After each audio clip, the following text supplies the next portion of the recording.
Hello students, welcome to RT Academy. और मैं आपका बायोलॉजी टीचर नागेंद्र साहू। तो 11th हमारा जो चैप्टर चल रहा था, उस चैप्टर का नाम था breathing and exchange of gases. इस चैप्टर में हमने 2 लेक्चर अभी तक लिए, जहां पर आपने हमारे रेस्पिरेटरी सिस्टम को जाना, ट्रांसपोर्ट ऑफ गैसेस, कैसे गैसेस ट्रांसपोर्ट होती हैं, कैसे गैस एक्सचेंज हुई हमारे एल्वियोलस। यानी अगर देखा जाए ओवरऑल तो हमारे इस चैप्टर का ये एम था कि हमें कैसे भी अपने लंग्स तक, कैसे भी हमें ऑक्सीजन को हमारे टिश्यूज तक पहुंचाना था। क्योंकि सेलुलर रेस्पिरेशन के बारे में हमने प्लांट सेल में पढ़ा हुआ है, सेम एज ब्रीदिंग सिस्टम है, रेस्पिरेटरी सिस्टम है, रेस्पिरेशन की प्रोसेस है जिसे हम सेलुलर रेस्पिरेशन कहते हैं। तो वो सेलुलर रेस्पिरेशन के बारे में हमने वहां पढ़ा हुआ। हमारा जो एम था वो एम था ये हमारे टिश्यूज तक, हमारी सेल्स तक, हमारी टिश्यूज तक या हमारी सेल्स तक ऑक्सीजन को पहुंचाना। कैसे भी ऑक्सीजन एक बार हमारे टिश्यूज और सेल तक पहुंच जाए, फिर वहां पर ग्लूकोज से केमिकल रिएक्शन होगी और एनर्जी पैदा करी जाएगी। ये हमारे इस चैप्टर का एम था, जहां पर हमने कई चीजें जान ली थी कि कैसे हमारे ब्लड में ऑक्सीजन डिसॉल्व हुई, कैसे एल्वियोलस से हमारे में ब्लड में ऑक्सीजन आ गई, कैसे ब्लड में मौजूद ऑक्सीजन हमारे टिश्यूज तक पहुंची due to the process of diffusion. And वहां पर हमने आपसे बात करी थी partial pressure of oxygen, partial pressure of CO2 के बारे में। पूरे का पूरा गेम पार्शियल प्रेशर का था। हमने कई ऐसे फैक्टर देखे जो इन्फ्लुएंस करते हैं हमारे transportation of oxygen and CO2 को। हमने वहीं पे सिग्मॉइड कर्व के बारे में जाना, हमने रिलेशन जाना ऑक्सीजन का CO2 के साथ। जिस जगह पे ऑक्सीजन ज्यादा होगी वहां CO2 नहीं जुड़ पाएंगे, जिस जगह पे CO2 ज्यादा होगी वहां ऑक्सीजन नहीं जुड़ पाएंगे। अगर किसी जगह पे ऑक्सीजन ज्यादा है तो वहां का टेम्परेचर बढ़ जाएगा। बहुत सारे फैक्टर्स थे और इसी फैक्टर के कारण हमारी ऑक्सीजन का ट्रांसपोर्ट और एक्सचेंजमेंट चलता रहता है। अब सवाल उठता है कि आखिर इस ऑक्सीजन के ट्रांसपोर्टेशन के बाद इसको रेगुलेट कौन करता है? क्यों आपको जब आप बहुत फटीग फील करते हैं तो आपको जम्हाई आती, मींस याइंग आती है, आप ऐसा फील करते हैं? क्यों? क्योंकि आपकी बॉडी में CO2 लेवल कम है। ऐसी कंडीशन में ब्रीथिंग रेट को बढ़ाया जाता है। इन सब चीज को पढ़ने के लिए आज हम लेके आए हैं आपका ये topic is regulation of respiration and respiratory disorders. आज हम इन दोनों चीजों को जानेंगे कि आखिर कैसे रेगुलेट करते हैं रेस्पिरेशन को और कैसे कितने टाइप के रेस्पिरेटरी डिसऑर्डर्स होते हैं। इन दोनों को जानने के लिए हमारे चैनल को सब्सक्राइब करें और जो हमारे ओल्ड व्यूअर्स हैं वो लाइक और शेयर मारें। तो चलिए स्टार्ट करते हैं अपना टॉपिक, रेगुलेशन ऑफ रेस्पिरेशन। तो रेगुलेशन ऑफ रेस्पिरेशन के लिए भाई साहब हमारे खड़े हैं और ये हमें बताएंगे कैसे रेगुलेट करना है रेस्पिरेशन के प्रोसेस को, कैसे रेगुलेट करना है। तो रेगुलेट करना है अगर हमें रेस्पिरेशन के प्रोसेस को, तो हमें चलना पड़ेगा ब्रेन भाई साहब के पास, क्योंकि ब्रेन हर चीज को रेगुलेट करते हैं। तो ब्रेन भाई साहब से हम मुलाकात करेंगे, उनके कुछ पार्ट के बारे में जानें। चलिए ब्रेन भाई साहब आपके पास आ गए। Regulation of respiration. देखिए ब्रेन में आपके 3 सेंटर पाए जा रहे हैं। 3 सेंटर। ब्रेन आपकी बॉडी का एक बहुत ही सेंसिटिव पॉइंट होता है, आपके बॉडी के वॉलंटरी एंड इनवॉलंटरी एक्शंस को देखने का काम करता है। ब्रेन का ये जो बड़ा सा पार्ट आप देख रहे हैं ब्राउन कलर का, ये सेरेब्रम होता है। ये पार्ट आपका सेरेब्रम है। ओके, सेरेब्रम के बाद आप ये जो पार्ट देख रहे हैं ये हमारा सेरेबेलम है।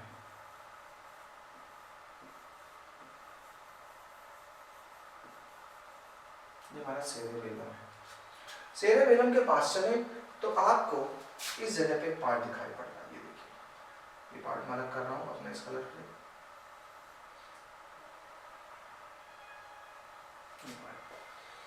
ये जो पूरा पार्ट है आपका, ये पार्ट हमारा हिंड ब्रेन का पार्ट है, जिसमें अपर पार्ट को हम, इस फॉरेन पार्ट को हम पॉन्स बोलते हैं। इस तरह पार्ट आप देख रहे हैं, ये पॉन्स है, ये आपका पॉन्स होता है। पॉन्स के नीचे मेडुला पार्ट है, ये हमारे बेसिकली हिंड ब्रेन होता है, इसे हम हिंड ब्रेन के नाम से जानते हैं। पार्ट तो बहुत है, लेकिन हमारे लिए जो यहाँ पर रेस्पिरेटरी सेंटर की बात करें तो वो रेस्पिरेटरी सेंटर हमारा पॉन्स वाला पार्ट निभा रहा है। क्या कर रहा है इस रेस्पिरेटरी सेंटर पे? देखिए मैंने यहाँ पे एक डॉट लगाया हुआ है, इसे बोलते हैं न्यूमोटैक्सिक एरिया। ये एरिया आपका न्यूमोटैक्सिक एरिया है। एंड जस्ट उसके नीचे का एक पार्ट हमें दिख रहा है, स्पॉट हल्का सा, ये हमारा है एप्निस्टिक एरिया।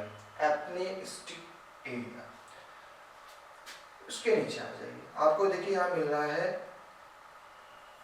ये पार्ट इंस्पायरेटरी एरिया और उसके नीचे यहाँ एक्सपायरेटरी एरिया। दोनों को कॉमनली हम रिदमिक सेंटर कहते हैं। इन दोनों को कॉमनली हमने क्या बुलाया? Rhythmic centre. रिदमिक क्यों कहते हैं? आपने पढ़ा होगा कि ब्रीदिंग में इंस्पायरेशन और एक्सपायरेशन नाम की चीज होती है। मैंने आपको बताया था मैकेनिज्म ऑफ ब्रीदिंग में कि जब लंग्स का वॉल्यूम बढ़ जाएगा तो प्रेशर कम हो जाता है और एटमॉस्फेरिक एयर आपके लंग्स में आ जाता है। जब लंग्स का प्रेशर कम हो जाएगा, एयर बाहर निकल जाएगी। ठीक है, तो ये जो आप इंस्पायरेशन कर रहे हैं यानी एयर को इनहेल कर रहे हैं या फिर एक्सपायरेशन कर रहे हैं, इन दोनों चीजों के लिए जो हमारा सेंटर है वो हमारा रिदम सेंटर है। एक बात समझ में आ गई? क्या है हमारा रिदम सेंटर। अच्छा चलिए, अब अगर आप डायग्राम को अच्छे से समझ चुके हैं कि डायग्राम में हमारा जो मेन पार्ट शो कर रहा है वो पॉन्स वाला पार्ट शो कर रहा है।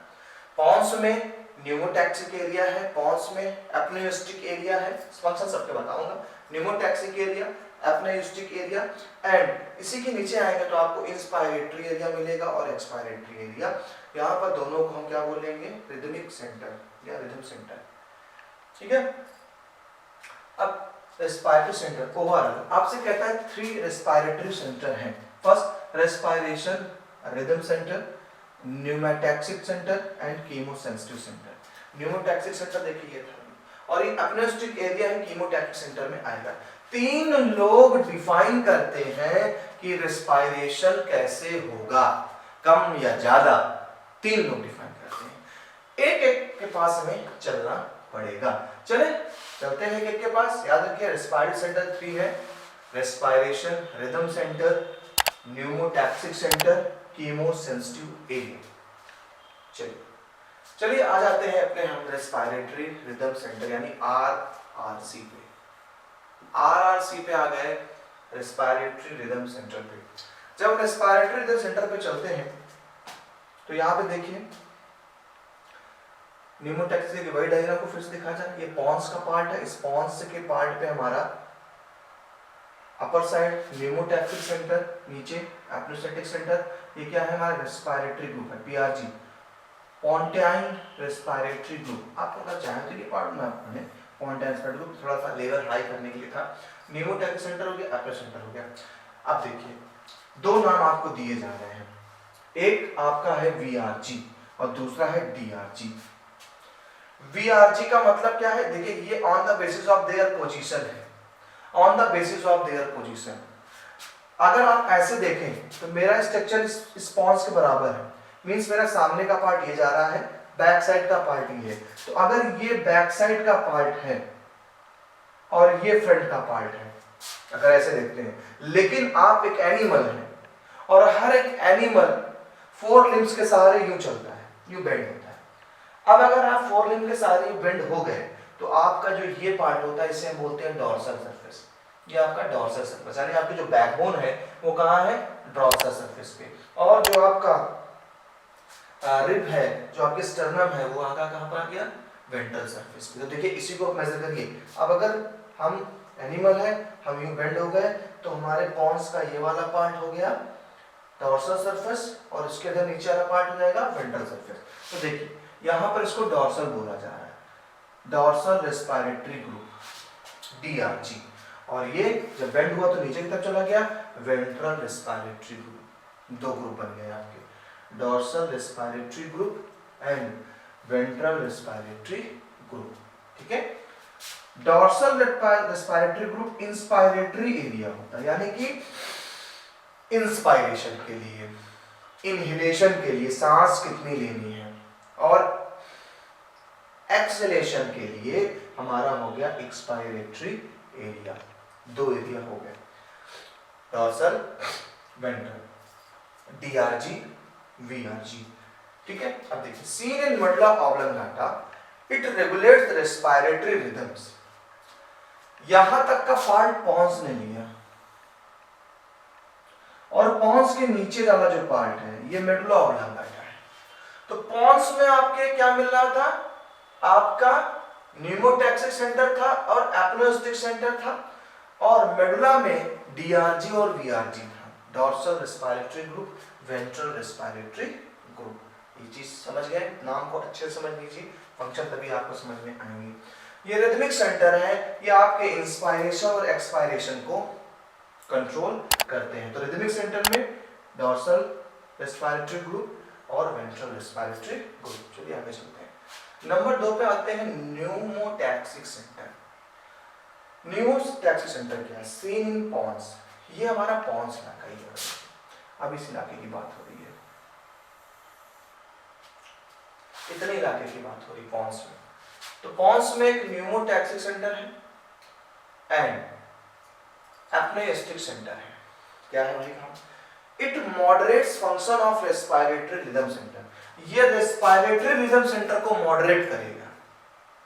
अभी इंस्पायरेशन को और एक्सपायरेशन को देखने वाला जो पार्ट था वो पार्ट हमारा मेडुला में था, उसके रिदम को देखने वाला।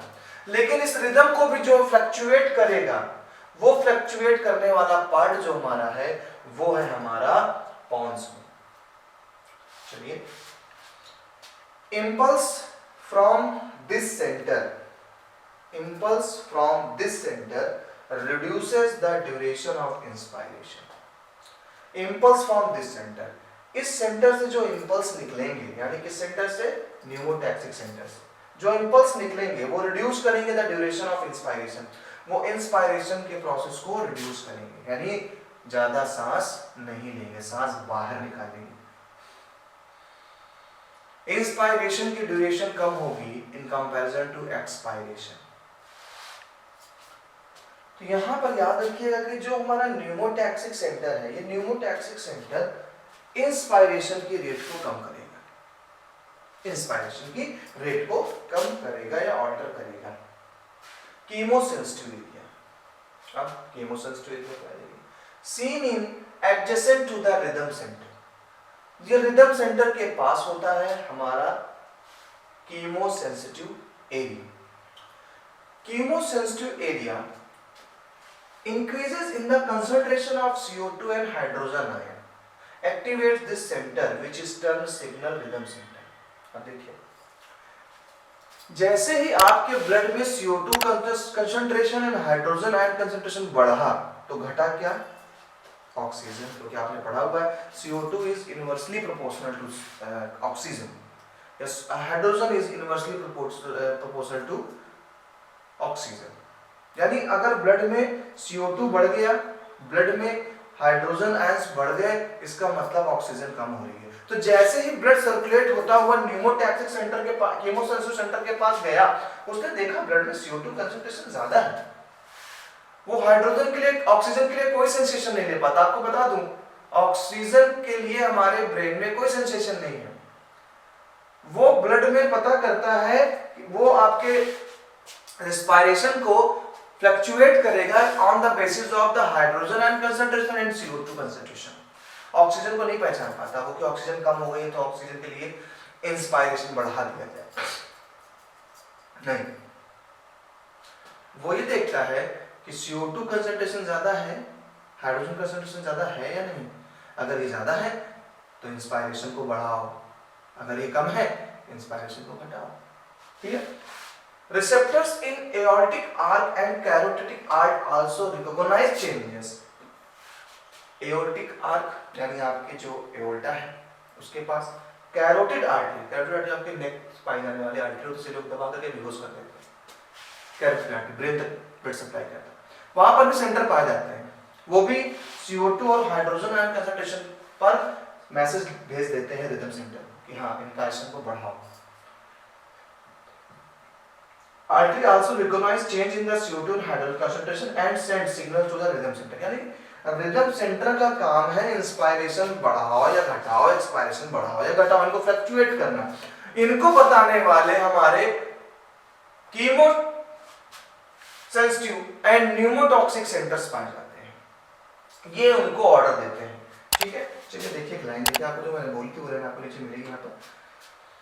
कहते हैं role of oxygen in the regulation of respiratory rhythm.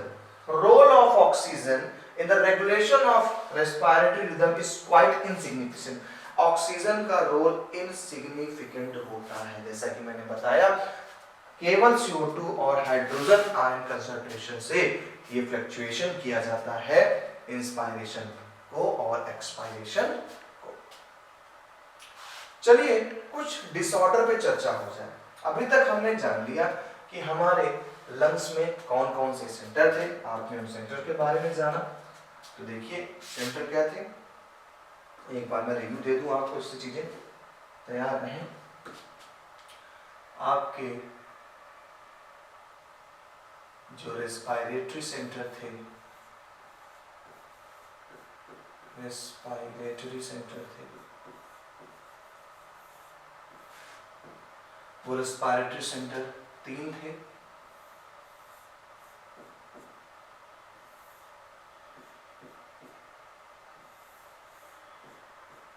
एक सेंटर था आपका रिदमिक सेंटर,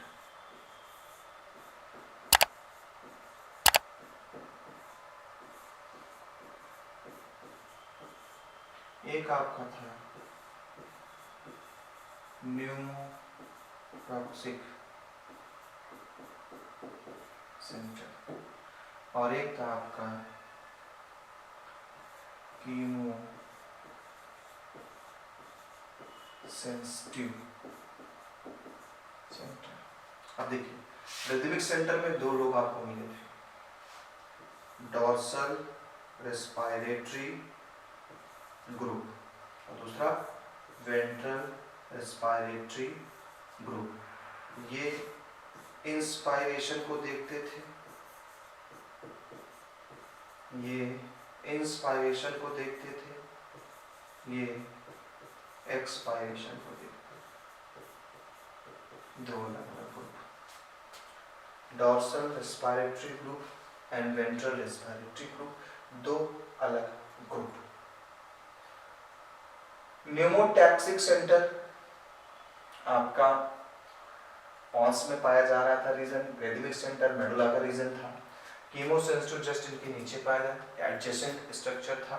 कीमोसेंसिटिव का यहाँ पर ज़्यादा इंपॉर्टेंट था, जहाँ पर CO2 and hydrogen concentration ion पर ये चेंजेस करता था, फ्लक्चुएट करता था चीज़ों को। क्लियर? चलिए डिसऑर्डर पे चलते हैं, तो आप यहाँ समझ गए। अब आ जाइए डिसऑर्डर ऑफ रेस्पिरेटरी सिस्टम। हर एक सिस्टम में कहीं ना कहीं से कुछ बीमारियां भी लग जाती हैं, कुछ बैड हैबिट्स के कारण, कुछ कंजेनाइटल यानी जेनेटिक डिसऑर्डर के कारण, कुछ ना कुछ डिसऑर्डर्स किसी न किसी में पाए ही जाते हैं। और उसी डिसऑर्डर को हमने यहाँ पे नेम लिया है डिसऑर्डर ऑफ रेस्पिरेटरी सिस्टम। चलिए आज मुलाकात करते हैं कौन कौन से हमारे डिसऑर्डर हैं जो हमारे बेहद ज़्यादा इम्पोर्टेंट है। पहले हम रेस्पिरेटरी डिसऑर्डर की बात करें, जो एनसीईआरटी बात करती है वो है अस्थमा। अस्थमा एक कॉमन सी बीमारी, आपने सुना होगा बहुत से लोगों को कि कहीं पे डस्ट पार्टिकल्स हुई तो उनको सांस फूलने लगी, एलर्जी। तो अस्थमा एक एलर्जी है जिस कारण कोई भी डस्ट पार्टिकल्स या जो भी एलर्जेंस होते हैं, एलर्जेंस मींस जो क्रिएट करते हैं एलर्जी, तो जो एलर्जेंस होते हैं वो एलर्जी क्रिएट करते हैं। और जब ये एलर्जी क्रिएट होती है तो फिर आप अच्छा खासा रिस्पॉन्स देते हैं। तो चलिए देखते हैं अस्थमा के बारे में। It is difficulty in breathing causing wheezing due to the inflammation of bronchi and bronchioles। आपके लंग्स के पहले जो आपके जो ब्रोंकाई है और जो ब्रोंकियोल्स यानी जब लंग्स कई बार डिवाइड होता है, इस डायग्राम में दिखाऊं मैं आपको, भूल गए हो। देखिए ये तो आप कहते हैं ट्रैकिया है साहब, ये ट्रैकिया है। एंड ट्रैकिया जब जाती है हमारे लंग्स में बढ़ जाती है, तो लंग्स में बढ़ने के बाद हम इस स्ट्रक्चर को ब्रोंकाई कहते हैं। ये स्ट्रक्चर हमारा ब्रोंकाई हो जाता है।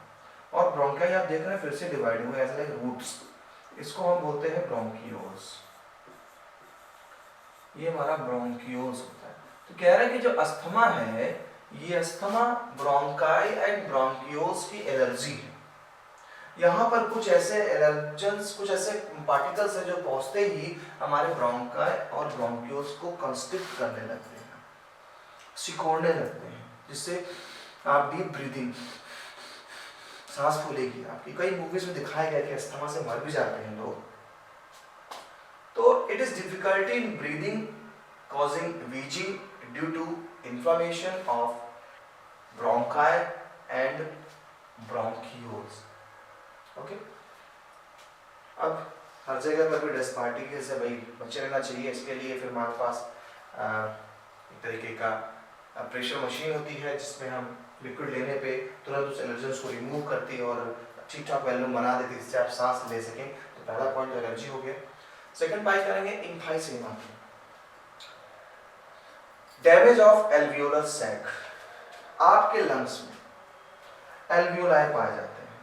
एल्वियोला के बारे में हम डिस्कस कर चुके हैं। ब्लाइंड सैक लाइक स्ट्रक्चर आप देख रहे हैं डायग्राम में, ब्लाइंड सैक लाइक स्ट्रक्चर, ये ब्लाइंड सैक लाइक स्ट्रक्चर, और आपकी ऑक्सीजन यहीं पर आकर के फिल हो जाती है। आपकी ऑक्सीजन यहीं आकर के फिल हो जाती है।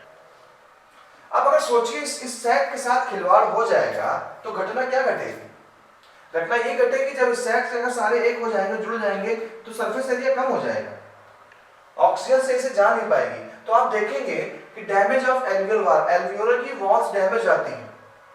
It decreases the respiratory surface कम हो जाता है। Major causes is cigarette smoking. Cigarette smoking से बाकी बहुत ही ज्यादा डैमेज होती है, बहुत ही सॉफ्ट होती है हमारे एल्वियोलर से। और स्मोक में ऐसे पार्टिकल्स हैं जो पार्टिकल्स हमारे एल्वियोलर सैक को डैमेज करते हैं, उसके वॉल को डैमेज कर देंगे। अभी अगर वॉल ही डैमेज हो गई तो घटना क्या घटेगी? घटना ये घटेगी कि सरफेस एरिया कम हो गया। एक बड़े बलून का सरफेस एरिया उतना ज्यादा नहीं होगा जितना ज्यादा 100 छोटे छोटे चुटपुटिया का होगा, छोटे छोटे बलून्स का होगा, क्योंकि वहां पर ब्लड कैपिलरी हाई पाई जा रही है। और एम्फाइसेमा में क्या हो गया? एम्फाइसेमा में बलून्स की सारी वॉल खत्म हो गया, तो सारा बलून जुड़ करके एक बलून बन गया, सरफेस एरिया कम हो गया, सरफेस एरिया कम हो गया उस जगह पे। तो सिगरेट स्मोकिंग के कारण ऐसा होता है जहां पर हमारी डिक्रीज डैमेज हो जाती है हमारी एल्वियोलर वॉल्स। ओके, अब देखिए निमोनिया में घटना, निमोनिया में देखिए बैक्टीरिया पाए, पैचेस पाए जा रहे हैं हमारे सैक्स में, इनऑर्गन पैचेस होते हैं, होल हो गया बलून में, समझ लीजिए ऐसा। तो जो पैचेस पाए जा रहे हैं निमोनिया पेशेंट का है। हेल्दी पेशेंट में एकदम फ्रेश होगा, कोई भी पैचेस नहीं पाया जा रहा, पिंकिश एकदम बढ़िया से हेल्दी है। एम्फाइसेमा में देखिए कैसे एल्वियोलर सैक डैमेज हो गया, यहाँ पे कितने ज्यादा, यहाँ देखिए डैमेज हो गया। अभी जब एल्वियोलर सैक आप डैमेज कर लेंगे तो सिंपल सी बात है यार, गैसियस एक्सचेंज का मेन साइट तो हमारे एल्वियोलस ही। अब एल्वियोलस डैमेज कर लिए तो कहाँ पे गैस एक्सचेंज होगी? तड़पिए फिर ऐसे। ये डैमेज लंग है, देख लीजिए कैसे होता है, जैसे कि भुजा हुआ बैगन, ये आपका डैमेज लंग होता है ऐसे, और ये अगर हेल्दी लंग होगा तो आपको पिंक कलर का दिखाई पड़ेगा। तो देख लीजिए। अब आती बात ऑक्यूपेशनल रेस्पिरेटरी डिसऑर्डर।